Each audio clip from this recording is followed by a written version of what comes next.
एक मौत जिसे पहले हादसा बताया गया, लेकिन कुछ दिनों बाद पुलिस ने कहा यह हादसा नहीं बल्कि एक सोची समझी साजिश हो सकती है। उन्होंने तो केतन अग्रवाल को धक्का दिया और वो नीचे गिरा और उसकी मृत्यु हो। सवाल यह है कि ऐसा कौन सा सबूत मिला जिसने पूरे केस की दिशा बदल दी।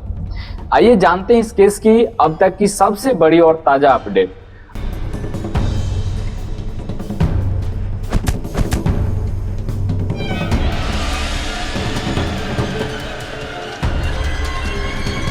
अपडेट 18 जून 2026 को पुणे के कारोबारी केतन अग्रवाल अपनी मंगेतर सिया गोयल के साथ लोहगढ़ किले पर ट्रैकिंग के लिए गए। कुछ देर बाद खबर आई कि केतन गहरी खाई में गिर गए और उनकी मौत हो गई। शुरुआत में इसे एक दुर्घटना माना गया, लेकिन परिवार ने इस थ्योरी पर सवाल उठाए। यहीं से पुलिस ने मामले की दोबारा गहराई से जांच शुरू की और धीरे धीरे ऐसे सबूत सामने आने लगे जिन्होंने पूरे केस की तस्वीर बदल दी। सबसे बड़ा खुलासा कॉल रिकॉर्ड से हुआ। पुलिस के अनुसार सिया गोयल और सह आरोपी चेतन चौधरी के बीच करीब 2000 से ज्यादा कॉल हुई और दोनों ने लगभग 2 से 38 घंटे तक बातचीत की। जांच एजेंसियों का मानना है कि ये बातचीत इस केस की अहम कड़ी हो सकती है।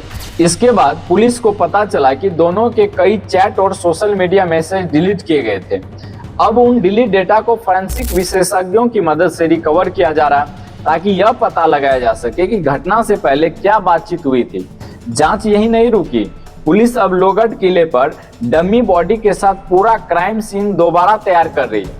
इसका उद्देश्य यह समझना है कि घटना वास्तव में कैसे हुई और आरोपियों के बयान घटना स्थल के सबूतों से मेल खाते हैं या नहीं।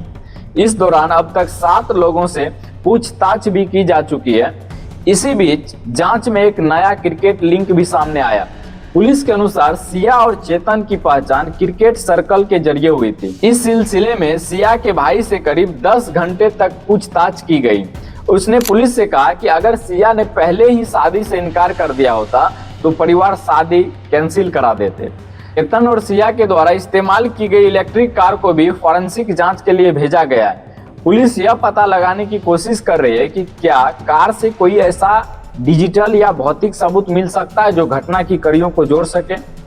एक और चौंकाने वाला दावा भी सामने आया है। पुलिस के अनुसार पूछताछ में सिया ने कथित रूप से कहा कि वह शादी के लिए तैयार नहीं थी और उसे कुछ और समय चाहिए था। हालांकि यह पुलिस जांच का हिस्सा है और इसकी पुष्टि अदालत में होना बाकी है।